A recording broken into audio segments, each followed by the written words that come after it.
Shalom. Oke. Pada hari ini kita akan belajar firman Tuhan. Tapi sebelum kita belajar, ada pepatah yang mengatakan tak kenal maka tak sayang. Kalau kenal baru boleh sayang. Perkenalkan, nama saya Elia Myron. Saya 21 tahun. Saya seorang apologes kekristenan yang kecil, junior. Yang mau untuk memberi pertanggungjawaban terhadap iman kekristenan. Khotbah kita pada hari ini, kita akan belajar tentang manusia di hadapan keagungan Allah. Itu saya ambil dari Kejadian 1 ayat di mana? 1 ayat 26 ya. Ayat ini saya beri judul manusia di hadapan keagungan Allah. Saya membuat subtema di sana bahwa tanpa pengenalan akan diri sendiri, maka tidak akan ada pengenalan akan Allah. Jadi kita perlu untuk mengenali siapa diri kita, agar kita bisa mengerti siapakah kita di hadapan keagungan Allah. Dan apakah kita pada mulanya di Kejadian.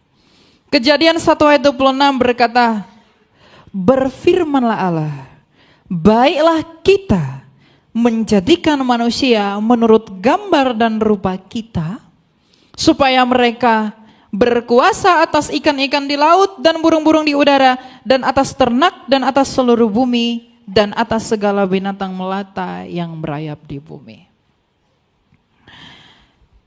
Kejadian 1 ayat 26 ini adalah bukti bahwa kita semua yang adalah manusia itu dicipta pada mulanya di dalam tujuan dan karya Allah. Bahwa semua dari kita pada mulanya adalah diciptakan oleh karena kasih-Nya. Karena inti dari Allah itu adalah kasih. Karena Ia menciptakan kita oleh karena kasih-Nya, maka kita sebagai manusia yang diciptakan menurut gambar dan rupanya, Ia ciptakan di bumi ini untuk menjadi penguasa atas bumi ini. Makanya dikatakan kita berkuasa atas ternak, burung-burung dan segala sesuatu yang ada di bumi ini. Tetapi untuk bisa menjadi segambar dan serupa dengan Allah, manusia itu diuji, diberi pohon pengetahuan. Dan pada akhirnya manusia itu jatuh ke dalam dosa. Dosa itulah yang merusak segala sesuatu. Dosa itulah yang membuat semua orang menderita. Dosa itulah yang menjadi induk penderitaan kita. Dan dosa itu ditimbulkan dari ketidaktaatan manusia dan merusak karya Allah. Apakah Bapak Ibu mengerti dalam misteri Injil? Kamu dan kita diciptakan oleh karena gambar dan rupa Allah itu bermakna apa? Kita diciptakan menurut gambar dan rupa Allah karena gambar Allah adalah Yesus. Kolose 1 ayat 15, jadi semua orang di dunia ini, apapun agamamu, engkau dicipta menurut pola dan gambarnya Yesus sendiri. Maka ketika manusia yang diciptakan oleh firman itu jatuh dan rusak ke dalam dosa, maka firman itu sendiri yang datang memulihkan ciptaan itu. Itulah Yesus. Dari kasih Allah yang begitu agung, ketika Ia berfirman, baiklah kita. Ia di dalam dirinya sendiri, di dalam kebagaimanaannya Dia sebagai Allah yang esa bersama firman dan rohnya. Ia berfirman dengan agung, baiklah kita menjadikan manusia menurut gambar dan rupa kita, tetapi manusia yang diciptakan itu sendiri merusak gambar yang ada di dalam dia. Maka sekarang sama seperti Mazmur Daud kita berkata, apakah anak manusia sehingga aku diperhitungkan? Awalnya Allah begitu memperhitungkan kita. Karena kita diciptakan di dalam satu hal yang kudus karena Dia kudus. Tapi ketika kita jatuh ke dalam dosa, Daud dalam Mazmurnya berkata, apakah anak manusia sehingga engkau memandang kami? Apakah aku sehingga engkau melihat aku? Allah itu kudus, Semua orang telah berdosa. Allah menaruh kejijikan kepada kita karena kita berdosa. Induk dari segala penderitaan, akar yang menyebabkan engkau terpisah dari Allah, itu adalah dosa. Kalau kita menyadari betapa besarnya dosa kita tahu dosa kita begitu banyak, kita tahu dosa kita begitu berat, maka engkau di hadapan keagungan Allah tidak berarti apa-apa. Allah yang begitu agung, Ia yang bertahta di dalam semesta, Ia yang bertahta di dalam keagungannya, ketika melihat kita hanyalah debu, aku di hadapan-Mu Tuhan. Kalau kita tidak mengenali diri kita bahwa kita adalah orang berdosa, kita adalah orang yang tak berguna, kita adalah orang yang tidak layak, kita adalah orang-orang yang tidak pantas menerima misteri ilahi di dalam perjamuan kudus Tuhan. Kalau kita tidak punya kesadaran akan itu, kita tidak akan mengenali siapa Allah itu. Karena kita bisa mengenal Allah, kita bisa mengenal siapa Allah yang penuh kasih itu melalui pernyataan Kristus yang adalah sabdanya yang menyatakan Bapanya kepada engkau. Makanya firman yang hidup itu bersabda dengan agung bahwa tanpa aku engkau tak mungkin mengenal Bapa. Terlalu banyak orang di zaman sekarang dengan filsafatnya yang bodoh, pikirannya yang sia-sia. Dia berpikir bahwa dengan kekuatannya dia menjangkau kesucian Allah. Orang sekarang banyak berpikir, aku tidak butuh Tuhan. Aku tidak butuh Kristus. Aku tidak butuh juru selamat. Ada begitu banyak orang yang begitu soleh di luar sana, begitu baik di luar sana, begitu tulus di luar sana, tapi mereka begitu malang. Karena meskipun mereka baik, tapi mereka adalah orang yang tidak sadar bahwa mereka orang berdosa. Mereka tidak sadar bahwa mereka adalah orang yang terhilang. Di depan mata mereka, mereka melihat penderitaan. Mereka mati, mereka sakit, mereka dianiaya, mereka kesulitan. Itu semua bukan dari Allah. Itu karena dosa yang ada di dalam kita. Itulah yang menghantarkan kita kepada perendahan hati di hadapan Allah. Maka semua para nabi, sabda para nabi berkata, I'm nothing without you Lord. Saya bukan apa-apa di hadapan Tuhan. Tujuan saya memperkatakan ini adalah kita sebagai orang Kristen harus mengaku dan mengerti dan menyadari bahwa setiap dari kita adalah orang berdosa. Dan kalau kita mengerti bahwa kita adalah orang berdosa, tidak ada karunia yang lebih besar daripada pengampunan dosa itu. Dan engkau telah menerimanya di dalam salib Yesus. Engkau telah memperolehnya di dalam karya ilahi. Ada orang yang memberi pernyataan yang cukup kontroversial menurut saya. Ada banyak orang yang berpikir bahwa berkat yang utama itu adalah engkau menjadi kaya, engkau menjadi kuat, engkau menjadi bijaksana. Tidak. Kalau engkau mencari berkat yang demikian, engkau bukan orang Kristen. Tidak ada yang lebih besar daripada pengampunan dosa. Tidak ada berkat yang lebih besar daripada pengampunan dosa.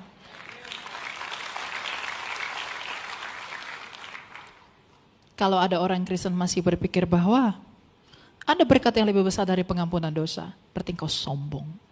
Kalau ada orang merasa dia tidak sombong, engkau adalah orang yang paling sombong. Kenapa? Setiap hari orang berdosa, setiap hari dia keluar dari perintah Allah, itu adalah bukti kesombongan kita dengan tidak mau taat kepada Allah.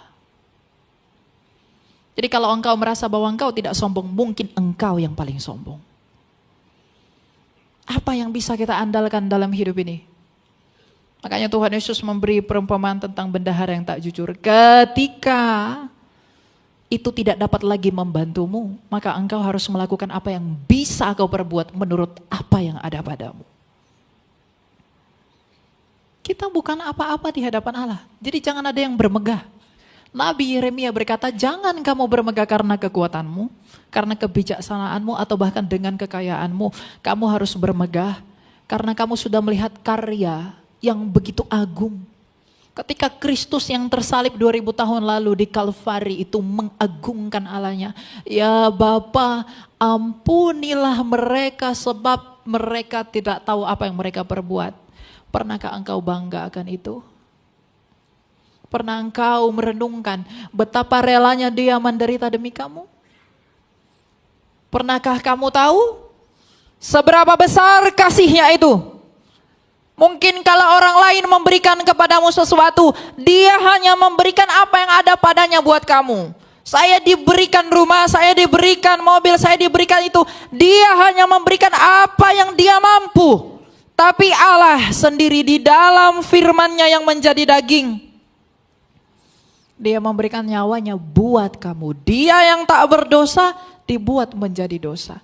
Jadi artinya apa? Di hadapan keagungan Allah kita bukanlah apa-apa karena kita berdosa. Tapi pada saat yang sama, di hadapan keagungan Allah kita diperhitungkan. Makanya saya selalu berkata, kemarin sore saya berkata kepada anak-anak muda, kamu jangan mencari yang lain di luar Kristus. Melalui inkarnasi firman, melalui firman yang menjadi manusia, dia merangkul kemanusiaan kita. Melalui penderitaannya di kayu salib, dia menanggung penderitaan kita. Melalui kebangkitannya, ia menunjukkan ia menang atas maut dan memulihkan harapan kita untuk tujuan yang kekal. Jadi kalau Anda masih berpikir bahwa aku bisa cari di luar Yesus, aku bisa cari di luar Kristus. No, you can't do anything. Kamu gak bisa melakukan apapun. Di luar aku, engkau tak dapat berbuat apa-apa, kata Tuhan Yesus. Jadi kalau kita sudah mengerti betapa agungnya dia, betapa besarnya dia, dan kita seperti debu di hadapannya. Kita bukan apa-apa di hadapannya. Kita mengerti bahwa kita bukanlah apa-apa di kakinya sendiri, maka rendahkanlah hatimu, akuilah dosamu. Jangan engkau datang meminta-minta kepada Allah karena engkau pengen sesuatu. Datanglah kepada Allah, akui dosamu, rendahkan dirimu, taati perintahnya, dan bertobatlah. Tidak ada kasih karunia yang lebih besar yang bisa kita peroleh selain daripada pengampunan dosa. Bapak, Ibu, saudara-saudaraku, anak-anak muda, perhatikanlah hal ini. Engkau tidak bisa berbuat apa-apa, apapun yang engkau tumpuk di semesta ini. Kalau engkau tidak berdiri di atas batu karang yang teguh, kamu berdiri di atas pasir, kamu hanya mati ketika engkau menghembuskan nafas terakhirmu. Kita nggak tahu kapan kita mati, kita nggak tahu kapan kita berkesudahan. Jadi manusia di hadapan keagungan Allah, Dia yang agung, kita yang bukan apa-apa. Dia yang kudus, kita yang kotor. Dia yang besar, kita yang hina. Tapi di dalam ketimpangan itu, Dia masih memperhitungkan kita. Kamu tidak bisa mencari kasih yang hidup seperti ini dari tempat manapun. Engkau tidak bisa mencari hal-hal seperti ini dari dewa-dewa Yunani. Engkau tak bisa menemukan hal seperti ini dari dewa orang Arab. Engkau tak bisa berharap seperti ini dari dewa orang Roma, dewa orang Mesir, dan dewa orang Tionghoa. Mereka tidak bisa berbuat apa-apa. Tapi Kristus sendiri, Dia telah berbuat sesuatu yang mungkin engkau tidak sadari. Jangan bertuhan hanya karena engkau berharap sesuatu dari Dia yang bukan menurut keinginan rohmu.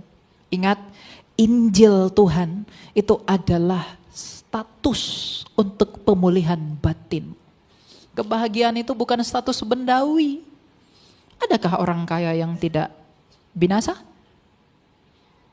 Siapa yang tidak menderita? Semua orang menderita bukan? Semua orang sakit bukan? Penderitaan itu menimpa kita seperti air hujan yang turun dari awan, dia tak milih-milih siapapun. Dosa itu membuahkan penderitaan kepada kita tanpa memandang bulu. Jadi jangan bandingkan penderitaanmu. Kenapa dia lebih enak, aku tidak begini? Enggak. Karena penderitaan itu yang adalah upah dosa, Itu sama seperti air yang jatuh dari awan, yang menimpa siapapun yang ada di bawahnya. Dia tak pandang bulu. Justru karena kita tahu bahwa hal ini begitu nyata, bahwa penderitaan itu memang sungguh-sungguh ada, maka akuilah dosamu di hadapan Tuhan. Cari dia. Pernahkah engkau menangis karena engkau mengaku dosamu? Atau engkau hanya menangis karena engkau berharap sesuatu dari dia yang belum kau dapat? Pernah tidak engkau menangis melihat salibnya? Pernah enggak engkau menangis melihat apa yang dia lakukan bagimu? Pernah enggak engkau membayangkan ketika dia berseru, Eli, Eli lama sabachthani, betapa besar penderitaannya? Pernah enggak engkau melihat dan membayangkan betapa menderitanya ia ketika diiring-iring di Via Dolorosa? Itu semua dia lakukan buat memulihkan kamu. Yang tidak berguna. Saya tidak berguna, kamu pun tidak berguna. Tapi di dalam cintanya, di dalam kasihnya, kita menjadi berarti. Makanya engkau dapat menerima tubuh dan darah Kristus. Tubuh dan darah Kristus itu adalah misterinya ilahi. Misteri yang tidak bisa kamu pikirkan dalam pikiranmu. Tapi ketika engkau menerimanya dengan iman, maka terjadilah seperti apa yang engkau imani. Dan yang paling penting Bapak Ibu dan saudara-saudara, kalau kita merenungkan bagaimana kita manusia di hadapan agungnya Allah itu, kita sadar, kita tahu bahwa kita bukanlah apa-apa. Kita mengerti bahwa kita bukan siapa-siapa. Maka apa yang perlu kamu lakukan? Orang yang menyadari dan mengakui bahwa dia bukan siapa-siapa di hadapan Tuhan adalah orang-orang yang mau untuk rendah hati. Di dalam kerendahan hatinya dia akan menaati perintah dan firman-Nya Kristus. Apa itu? Kasih. Engkau harus mengasihi sesamamu, mengasihi Allahmu, bahkan musuhmu. Bagaimana saya melakukan kasih itu? Kalau kamu adalah orang Kristen, kamu mengaku kamu mengikuti Kristus. Kamu mengaku kamu mengecap kasih karunia Kristus. Tapi kalau engkau di dalam hatimu merasa biasa-biasa saja, melihat orang yang begitu malang yang belum di dalam Kristus, maka engkau bukan Kristen. Kalau engkau melihat orang belum percaya Yesus, tapi engkau tidak tergerak memberitahu Injil dan kabar baik Tuhan, engkau bukan orang Kristen. Engkau dipanggil keluar dari gelap dan menjadi terang. Bahkan bukan hanya menjadi terang, tapi engkau harus menjadi garam dunia. Mereka yang di luar Kristus itu semua hambar di dalam kegelapan. Maka engkau harus mengasinkan mereka dengan apa yang engkau terima dari Kristus. Mereka berjalan di dalam kegelapan, orang buta menuntun orang buta. Maka ketika engkau melihat bahwa mereka begitu berjalan menuju jurang maut, engkau menerangi mereka dengan pelitamu oleh firman Allah. Jadi bukti bahwa engkau adalah sungguh-sungguh orang percaya adalah engkau terpanggil untuk menginjili mereka, siapapun yang belum percaya kepada Kristus. Menginjili mereka dengan perkataanmu, dengan buah-buah hidupmu, dengan tindakanmu, dan segala sesuatu yang ada padamu. Engkau wartakan Tuhanmu. Engkau begitu bangga memamerkan apa yang engkau punya, tapi engkau tidak pernah bangga memamerkan Dia yang menjadi sumbernya. Apalagi anak-anak muda yang liberal. Pelayanan saya di sosial media itu untuk melawan anak-anak muda yang liberal. Mereka berpikir bahwa di luar Tuhan, aku bisa melakukan apapun. Tanpa Kristus pun saya bisa selamat. Tapi kalau kamu menyadari di hadapan keagungan Allah, kita bukanlah apa-apa. Dan di hadapan kita penderitaan itu nyata, maka engkau tidak akan pergi kemanapun selain daripada Dia yang menyelesaikan penderitaan itu. Dan itulah Kristus yang disebut Yesus dari Nazaret itu. Pada akhirnya, dengarkan ini. Pada akhirnya, apapun kepercayaanmu, apapun yang kamu pegang, apapun yang kamu peluk, apapun yang kamu miliki, apapun agamamu, apapun kepercayaanmu, pada akhirnya engkau akan berhadapan muka ke muka dengan Dia, Yesus Kristus dari Nazaret. Engkau tidak bisa melakukan apapun. Karena dialah hakim yang akan menghakimimu. Dialah yang akan menelanjangi apa yang tersembunyi di dalam engkau. Dia yang akan membuktikan engkau orang benar atau tidak. Menurut Roma 2 ayat 16. Segala sesuatu tidak yang tersembunyi bagi dia. Jadi kalau ada orang-orang Kristen, orang-orang yang mengaku percaya, tapi dia menyelubunginya di dalam dosa, kita harus keluar dari situ. Melakukan hal-hal yang menipu, kita harus keluar dari situ. Karena inti panggilan Kristus adalah pertobatan. Keluar dari yang salah, menuju kepada kebenaran. Bagaimana mungkin kita bisa menerangi orang kalau kita sendiri masih gelap? Bagaimana kita sendiri bisa menggarami orang kalau kita sendiri masih hambar? Saya sengaja membawa tema ini. Kenapa saya harus bawa tema ini? Karena banyak orang yang tak sadar bahwa dia siapa di hadapan Allah. Banyak orang terlalu sombong. Aku bisa berbuat sesuatu tanpa Tuhan. Kesombonganmu, orang-orang yang mengaku percaya, itu terlihat dari bagaimana kamu memandang Kristus. Kalau kamu masih merasa ada yang lebih berharga daripada Kristus, engkau merasa ada yang lebih berharga daripada Allah, engkau adalah Adam yang jatuh itu. Engkau mewarisi sifatnya.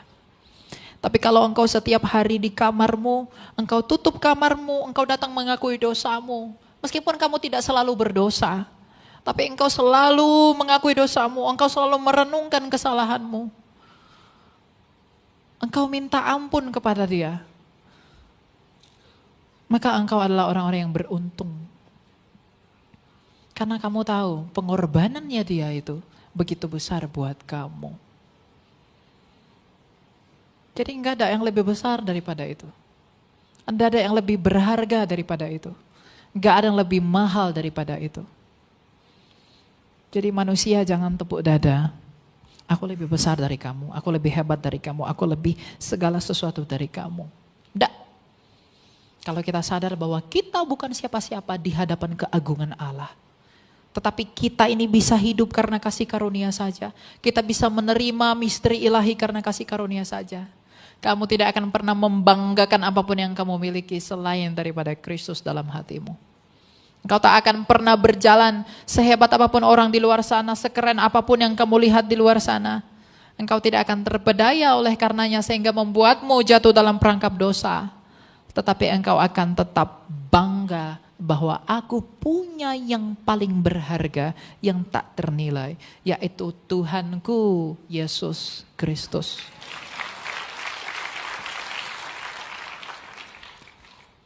Saya pengen Bapak Ibu itu dan teman-teman itu bangga. Jangan malu memberitakan Yesus. Jangan malu, jangan takut. Memberitakan Yesus bukan berarti kamu diangkot gitu ya. Terus di dalam angkot, kamu kenal Yesus enggak? Gak begitu. Lakukan dari buahi. Dan juga orang yang belum mengerti, kamu beri pengertian. Kita semua dipanggil untuk itu. Ada enggak panggilan yang lain selain daripada itu? Yesus Kristus sebelum terangkat ke surga dengan agung ia berkata, karena itu pergilah, jadikanlah semua bangsa muridku dan baptislah mereka dalam nama Bapa dan Anak dan Roh Kudus. Itulah perintah agung yang Tuhan Yesus berikan dan Tuhan tinggalkan kepada kita. Bahwa kita adalah orang yang dipanggil untuk keluar daripada kegelapan. Dan bukan hanya menikmati karunia itu sendiri, tapi kita juga mengambil bagian di dalam karunia itu. Untuk apa? Melakukan apa yang Allah kehendaki, sebab Allah mengkehendaki semua orang untuk diselamatkan. Jadi kalau ada orang yang bermegah, kalau masih ada yang berbangga dengan apa yang dia miliki, selain Kristus, bertobat. Karena ketika engkau mati, apa yang kau punya itu tak dapat menolongmu. Tapi kalau imanmu di dalam salib, kalau imanmu di dalam Injil, kalau imanmu di dalam Dia yang telah menyelamatkanmu, itu akan menghiburmu. Injil itu bukan tentang kemakmuran. Tidak. Injil itu dandanan bagi jiwamu. Kalau kamu beriman oleh karena apa yang Tuhan bisa berikan kepadamu, engkau bukan orang percaya. Tapi kalau engkau beriman karena engkau melihat salibnya yang telah berdiri tegak, dan di dalam salib itu ada pribadi yang tak berdosa dan menjadi dosa karena kamu, dan kamu membuat imanmu oleh karena itu, engkau beriman oleh karena itu, maka mau kamu kaya, mau kamu miskin, kamu di dalam suka, kamu di dalam duka, imanmu akan tetap teguh. Ada orang kemarin sore, Kak, iman saya kok on off. Kok seperti saklar on off. Kenapa imannya bisa on off? Karena dia beriman tergantung kondisi hidupnya, kondisi moodnya. Dia minta sama Tuhan, Tuhan berikan. Wah, dia beriman. Kalau belum diberikan, dia pesimis. Itulah kalau kamu beriman, bukan dengan iman yang sejati. Tahu Yudas? Dia beriman karena apa? Duit. Binasa enggak dia? Tapi lihat Rasul Paulus, rasul yang begitu unggul. Dia beriman bukan karena apa yang Tuhan berikan, tapi karena dia melihat salib itu. Dia merenungkan bahwa aku tidak berguna ternyata. Apa yang dulu ku anggap mulia, sekarang ku anggap sampah. Karena dia melihat pada salib Tuhan. Apakah engkau mengambil bagian di dalam perenungan itu? Rasul Paulus adalah orang yang begitu kaya, yang lahir dari Tarsus, dari suku paling elit, suku Benyamin. Tapi ketika percaya Yesus, dia akhirnya menjual tenda, meninggalkan kekayaannya. Itulah, bukan berarti saya nyuruh Anda enggak boleh kaya. Silakan jadi kaya. Tapi ingat, contohlah bagaimana Rasul Paulus merenungkan salib Tuhan itu. Lihatlah cara dia menjiwai apa yang Kristus lakukan. Kristus sendiri telah menangkap dia dan ia hidup di dalam kebenaran itu. Maka sama seperti Rasul Paulus, aku juga mengatakan bahwa saya berkata-kata seperti ini kepada Bapak Ibu bukan karena saya sempurna. Saya orang berdosa. Mungkin saya yang paling berdosa. Karena orang semakin mendalami firman Tuhan, dia akan semakin merasa berdosa. Gak ada orang semakin belajar firman Tuhan merasa jadi nabi. Merasa paling diberkati. Merasa paling hebat. Merasa paling unggul. Orang yang seperti itu bukan belajar firman Tuhan. Dia belajar firman-Nya sendiri. Orang yang belajar firman Tuhan membaca kitab suci. 2 Timotius 3 ayat 16 mengatakan firman Tuhan itu mendidik kamu dalam kebenaran, memberitahumu kesalahan. Semakin kamu banyak belajar firman Tuhan, kita itu semua diberitahu kesalahan kita apa aja. Ternyata Tuhan, meskipun aku beriman kepadamu dengan sungguh-sungguh, ternyata aku pun tak sempurna, aku itu bercacat dan bercela. Maka kita hanya hidup di dalam kasih karunia Tuhan. Kita hanya hidup di dalam apa yang Tuhan mau berikan kepada kita. Jadi lihatlah para rasul itu, bagaimana mereka mengimani Kristus, bagaimana mereka merenungkan iman. Karena mereka sadar bahwa betapa agungnya dia, maka aku untuk meminta apapun tidak perlu, selain daripada belas kasihnya saja. Berbelas kasihlah kepada ke orang berdosa, berbelas kasihlah kepada ke orang yang tak layak, untuk kekekalan jiwaku. Di situ kekayaanmu, wahai orang Kristen. Kalau kamu mau cari bidadari, jangan jadi Kristen. Apa yang ketawa? Sepertinya familiar ya. Kalau kamu mau cari kekayaan, jangan ikut Yesus. Yesus enggak tawarkan itu. Di pojok sana, ada seorang yang mau percaya Yesus dari TikTok chat saya ajak dia ketemu, dia duduk di sana. Dia belum dibaptis. Kalau dia mendengarkan ini, saya bilang, kamu mau ikut Yesus, jangan berharap apa-apa. Tapi kamu ikut Yesus untuk memulihkan jiwamu.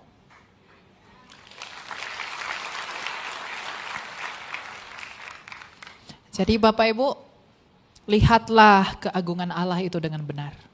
Tanpa pengenalan siapa kamu, tanpa mengakui bahwa engkau adalah orang berdosa, tanpa mengerti bahwa kita ini orang hina, tanpa mengerti bahwa kita ini orang tidak berguna, tanpa mengerti bahwa kita ini orang yang tak berarti, kita tidak akan mengenal Allah di dalam keagungannya. Kalau orang sudah mengandalkan aku hebat, orang-orang barat di dalam paham mereka yang postmodernism, mereka mengatakan aku tidak butuh Tuhan, mereka mengandalkan dirinya sendiri. Sehingga mereka murtad dari kasih karunia Tuhan. Itulah orang-orang yang sombong. Mereka meninggalkan jalan Tuhan karena mereka berpikir saya tidak butuh Tuhan. Mereka tidak melihat Tuhan yang agung dan mereka tidak mengkoreksi diri mereka yang berdosa. Tapi kalau setiap hari kita mengkoreksi kita adalah orang berdosa, kita bukanlah orang yang tidak berguna. Bukanlah orang yang hebat, bukanlah orang yang apa-apa. Maka di dalam kesadaran itu, di dalam pengakuan itu, di dalam kerendahan itu, di dalam kerendahan hati, kita akan memandang pada salib Kristus. Dan kita hanya akan melihat pada dia dan kita hanya meminta kasih karunia-Nya saja. Ingatlah, jangan khawatir kamu tidak makan. Jangan khawatir kamu nggak bisa mendapatkan apapun. Kalau kamu tulus mengikut dia, dia akan menambahkan lebih dari apa yang kamu harapkan. Jadi kalau kamu hanya fokus kepada berkat-berkat bendawi yang tapi kamu tidak mengejar dia. Apakah benarnya yang tertulis itu? Bahwa carilah dahulu kerajaan Allah, maka semuanya ditambahkan kepadamu. Cari dulu kerajaan itu. Dan kerajaan itu gak bisa kamu temukan kalau kamu tidak sadar bahwa kita adalah orang yang tak berguna di hadapan keagungan Allah. Kita hanya bersyukur, kita berterima kasih kalau kita itu selalu melihat bahwa kita bukan apa-apa di hadapan Allah. Tetapi rasa syukur kita semakin bertambah kalau kita melihat bahwa meskipun aku tak berguna, meskipun aku tak berarti, dia masih mencintai aku. Dia masih menyayangi aku. Buktinya apa? Salibnya. Tadi kan kita menyanyi, ingat bilurnya yang menyembuhkanku. Ingat salibnya yang menebusku. Itu lagu bagus.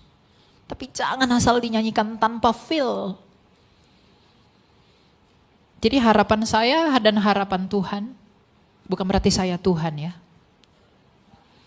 Tuhan itu mengharapkan kita semua setiap hari mengakui dan menyadari bahwa kita hanya hidup di dalam belas kasih-Nya saja. Dan terlebih dari itu semua, Tuhan mengharapkan bahwa kita di dalam doa selalu menggantungkan harapan kita di dalam Dia. Berbuat baiklah, berbuat benarlah, kasihilah semua orang, bukan karena kamu ingin sesuatu dari Dia, tapi berbuat baiklah, berbuat benarlah, karena kamu dicintai di dalam salib. Berbuat baiklah karena Ia telah berbuat baik di kayu salib.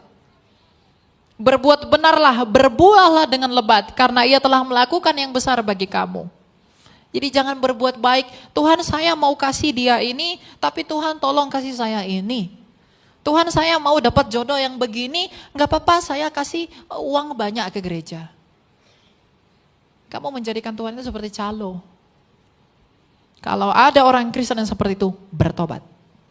Tapi kalau kamu memberi dengan kepenuhan hati kepada gereja, kepada sesamamu, kepada siapapun, oleh karena kamu melihat salib Tuhan, dan kamu perlu melakukan sesuatu karena syukurmu kepada apa yang telah dilakukan.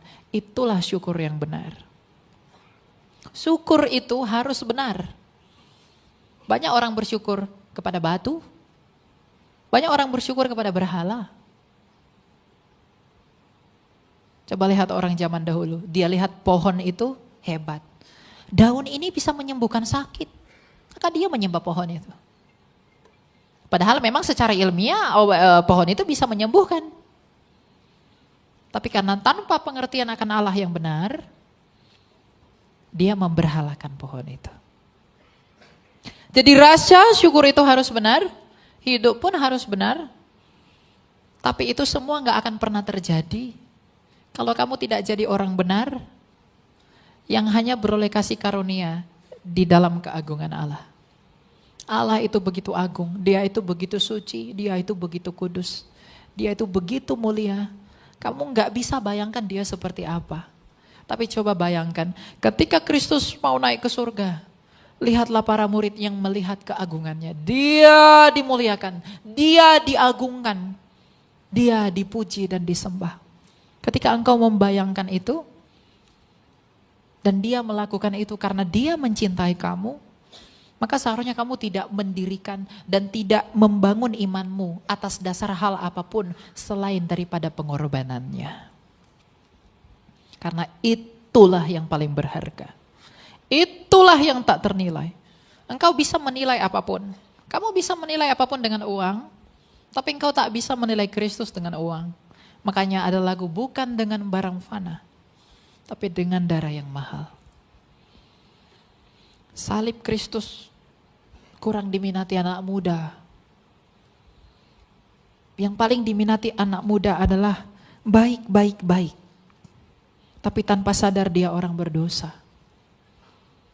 Yang diminati orang tua, baik, gak apa-apa anak saya menikah dengan orang di luar Kristus, yang penting dia makmur. Yang penting dia sejahtera. Untuk apa engkau sejahtera kalau engkau mati? Untuk apa engkau hidup di dunia ini? Ingat, tujuanmu sejak semula bukan untuk hidup di tempat yang berdosa ini. Kita hidup adalah di dunia langit bumi yang kudus. Makanya firman itu datang untuk memulihkan manusia, untuk menjadi kudus. Agar apa? Agar keagungan Allah yang ada di dalam kita yang telah rusak karena dosa, itu dipulihkan oleh Dia pribadi yang agung itu. Agar kita bisa kembali ke kodrat kita yang sejak semula. Maka tujuan kita percaya kepada Yesus itu adalah bersatu dengan Allah. Tujuan kamu bukan yang lain-lain. Apapun agamamu, apapun kepercayaanmu, kerinduan setiap jiwa manusia hanyalah bersatu dengan Allah. Karena hanya di dalam persatuan, di dalam persekutuan yang penuh dengan Dia, penderitaan itu tidak ada. Mengapa engkau berdosa? Mengapa engkau menipu? Mengapa saya berbohong? Mengapa saya mengelabui orang? Mengapa saya berbuat sesuatu yang tak benar? Mengapa saya membunuh? Mengapa saya memfitnah? Karena saya mengurus perut saya. Karena kalau tidak saya akan menderita. Tapi kalau di dalam Kristus, di dalam terang itu, tidak ada penderitaan. Orang berlomba-lomba mencari segala sesuatu, itu karena penderitaan. Itu nggak bisa kamu sangkali. Aduh, kalau saya enggak cari duit, nanti saya lapar, saya mati. Kalau saya enggak ini, nanti itu semua adalah bukti dosa itu ada. Kalau bukti dari dosa itu ada di hadapan kita, dan kematian yang adalah ujung dari upah dosa itu ada, maka kamu datanglah dan percayalah kepada Dia yang telah mengalahkan dosa melalui kebangkitannya, dan itu hanya oleh Yesus Kristus dari Nazaret. Yang dengan demikian, manusia yang sejak semula itu mulia di hadapan keagungan Allah karena kamu dicipta dengan cita, tapi rusak karena dosa, maka sekarang di dalam Kristus keagungan itu perlahan-lahan dipulihkan di dalam karunia dan misteri ilahi. Agar kamu bisa bersatu lagi dengan Dia. Kamu yang dicipta oleh firman telah rusak oleh dosa, maka firman itu sendiri yang datang memulihkan kamu agar kembali kepada tujuan yang semula. Tuhan itu bukan gagal, Tuhan itu tidak pernah berubah. Kalau Dia berubah, Dia bukan Allah. Tujuannya yang sejak semula menciptakan engkau dan saya dalam maksudnya yang mulia, itu Dia pulihkan, Ia kuduskan, Ia perbaiki melalui firman-Nya. Maka di dalam Yesus ini kita sedang menuju kepada pengharapan pemulihan itu. Agar saya, kamu hidup, agar saya, kamu bersatu dengan Dia, agar saya dan kamu diingat di dalam kerajaan-Nya. Tujuan Allah datang ke dunia ini adalah membawa kerajaan. Kekristenan bukan agama. Makanya keagungan Allah itu terlihat dari karya-karyanya Kristus. Bangga punya Yesus. Semangatlah melakukan apa yang Yesus mau. Anak-anak muda ini, anak-anak muda ini selalu ya.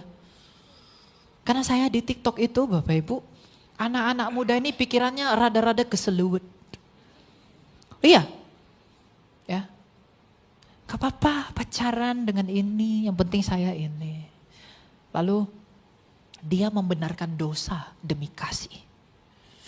Uskup Agung Konstantinopel yang berkata, yaitu Yohanes Chrysostomos berkata, jangan kamu mengorbankan kebenaran demi kasih. Karena tidak ada kasih yang berdiri di atas kesalahan.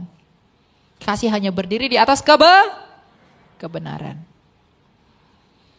Jadi anak-anak muda, kalau kamu, aduh saya belum dapat jodoh, saya datang ke dukun, saya mau, gak apa-apa lah Tuhan, ini mungkin jawaban Tuhan, gak apa-apa saya meninggalkan Yesus, yang penting saya berbuat baik, saya nikah aja dengan si Anu. Lalu itu membuatmu meninggalkan Kristus, kamu bodoh. Dan orang tua yang membiarkan anaknya melakukan itu juga bodoh. Tidak ada kekayaanmu, tidak ada kebanggaanmu, dan tidak ada hal yang lebih besar darimu selain Kristus yang telah mati itu. Agar kamu agung di hadapan Allah kembali. Pada mulanya engkau semuanya agung. Wajah-wajah ini tidak ada yang begini. Semua senyum pada mulanya. Tapi dosa itu membuat kamu cemberut. Dosa membuat kamu mati. Dosa membuat kamu menderita. Dosa membuat kamu dan saya kesusah payahan. Dosa membuat kamu dan saya menangis. Dosa membuat kamu dan saya itu kehilangan kemuliaan Allah. Dan tidak berarti di hadapan keagungan Allah. Maka solusinya sekarang agar engkau bisa sampai kepada tujuan yang semula itu di dalam maksud ilahi. Engkau harus menjangkau kasih Kristus di dalam salib. Maka sekarang pergilah, keluarlah, beritakanlah Injil, sampaikanlah kebenaran Allah, hiduplah dan berbuahlah lebat, agar kemuliaan Allah ada di dalam kamu, agar kemuliaan Allah dilihat orang di dalam kamu, hingga pada akhirnya semua orang percaya melihat kamu. Alkitab ini bukan terang dunia, Alkitab ini adalah terang gereja, dan kamulah terang dunia. Kalau kamu mengikuti ini di dalam gereja, kamu bisa menerangi mereka yang di luar gereja. Pada akhirnya mereka datang kepada Kristus. Maka kemuliaan hanya bagi Bagi siapa? Bagi siapa? Kamu bangga punya Kristus? Kamu bangga punya Yesus? Ada yang mau meninggalkan dia? Kok lemas? Ada yang mau meninggalkan dia? Ya, kalau kamu pun meninggalkan dia, kamu yang rugi, bukan saya. Kemuliaan bagi Allah.